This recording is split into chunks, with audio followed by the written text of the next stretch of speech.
राजा की 7 बेटियों की कहानी। प्राचीन काल में प्रतिष्ठितानपुर नगर में एक राजा रहते थे। राजा की 7 संतानें थी। सातों बेटियां थी। राजा का कोई पुत्र नहीं था। उस राजा के राज्य में प्रजा बहुत सुखी थी।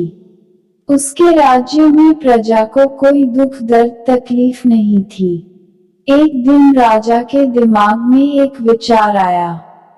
राजा ने अपनी सातों बेटियों को बुलाया और अपनी सातों बेटियों से कहा, ये बताओ तुम लोग किसका दिया खाती हो। राजा की 6 बेटियों ने उत्तर दिया, पिताजी हम सब आपका दिया हुआ खाते हैं और आपका ही दिया पहनते हैं। राजा की 7वीं बेटी जो कि सबसे छोटी थी, उसने अपने पिता से कहा कि पिताजी मैं तो भगवान का दिया खाती हूँ और भगवान का दिया हुआ पहनती हूँ। छोटी बेटी के इस प्रकार के वचन सुनकर राजा अत्यधिक क्रोधित हो गए।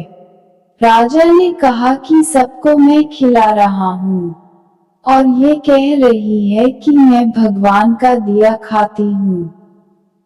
राजा ने अपनी 6 बेटियों का विवाह राजघराने में किया, लेकिन अपनी 7वीं सबसे छोटी बेटी का विवाह एक गरीब लकड़हारे से कर दिया। वह लकड़हारा जंगल में प्रतिदिन जाकर लकड़ियां काटता था और लकड़ियों को बेचकर जो पैसे मिलते, उन्हीं से अपने परिवार का गुजारा करता था। एक दिन वह लकड़हारा किसी कारणवश बीमार हो गया था। वह लकड़हारा एक कदम भी आगे नहीं चल पा रहा था। इतनी कमजोर स्थिति उस लकड़हारे की हो गई थी। ऐसे लकड़हारे से उस राजा ने अपनी छोटी बेटी का विवाह कर दिया। राजा ने अपनी बेटी से कहा कि तूने ही बोला था कि मैं भगवान का दिया खाती हूँ, तो अब तू उसी का दिया खा। वह लग कि भगवान की इच्छा मानकर खुशी खुशी उस गरीब लकड़हारे के साथ रहने लगी। वह लग कि प्रतिदिन जंगल से लकड़ियां काटकर बाजार में बेचने जाती थी तथा उससे जो पैसे मिलते उस पैसे से अपने पति के लिए दवाइयां तथा खाने के सामान के साथ दूध और फल भी लेकर आती थी। लकड़हारे की पत्नी ने उसी जंगल में एक कुटिया बना ली और दोनों प्राणी उसी कुटिया में रहने लगे। लकड़हारे की पत्नी बहुत दयावान थी। उसी कुटिया के बगल में एक नाग का जोड़ा रहता था। लकड़हारे की पत्नी सुबह एक कटोरे में दूध लेकर वह दूध नाग के बिल के पास रख देती। वह नाग प्रतिदिन दूध पीता था। वह नाग कोई मामूली नाग नहीं था, बल्कि इच्छाधारी सांप था। एक दिन उस नाग ने सोचा कि यह लड़की तो बहुत दयालु है तथा गरीब है, क्यों न इसकी मदद कर दी जाए।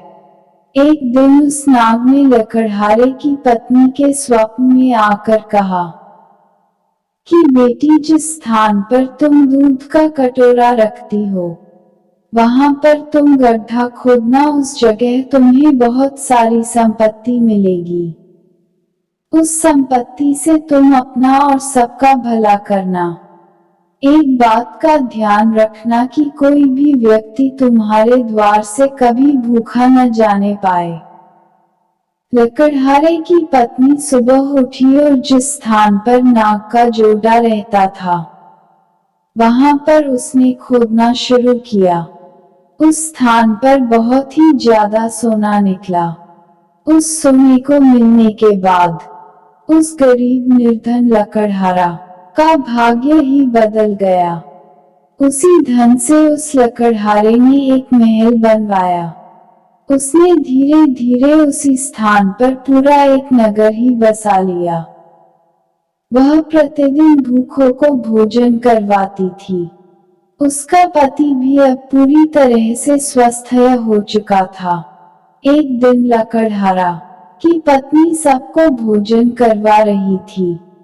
तब उसने देखा कि लाइन में सबसे पीछे उसके पिताजी और उसकी 6 बहनें भी लगी हुई थी। उसने सबको पहचान लिया और अपने पिता से पूछने लगी कि पिताजी आपकी ऐसी हालत कैसे हो गई। उसके पिता ने कहा कि बेटी मेरा सारा राजपाट छिन गया। तुम्हारी इन 6 बहनों को इनके पतियों ने धक्के मारकर अपने राज्य से बाहर निकाल दिया। अब हम सबकी यह दशा हो गई है। हम बेघर धनहीन हो गए, इसलिए लाइन में लगकर भोजन करना पड़ रहा है। उन सबकी ऐसी परिस्थिति देखकर लकड़हारे की पत्नी ने अपने पिता तथा अपनी 6 बहनों की मदद की। तब उसने अपने पिता से कहा कि देखा पिताजी, मैंने कहा था कि हम सब भगवान का दिया खाती है, और आपने हमसे रुष्ट होकर निर्धन लकड़हारे से मेरी शादी की थी। देखो पिताजी, भगवान ने आज आपकी बेटी को वह सब कुछ दे दिया है जो एक पिता को देना चाहिए। उसके पिता ने कहा, तुमने सही कहा था। अब मुझे भी विश्वास हो गया है। कौन किसका दिया हुआ खाते हैं? हम सभी उस भगवान का दिया खाते हैं। जो भगवान हमें हमारे कर्म के अनुसार देता है। धन दौलत पाकर कभी किसी को अहंकार नहीं करना चाहिए।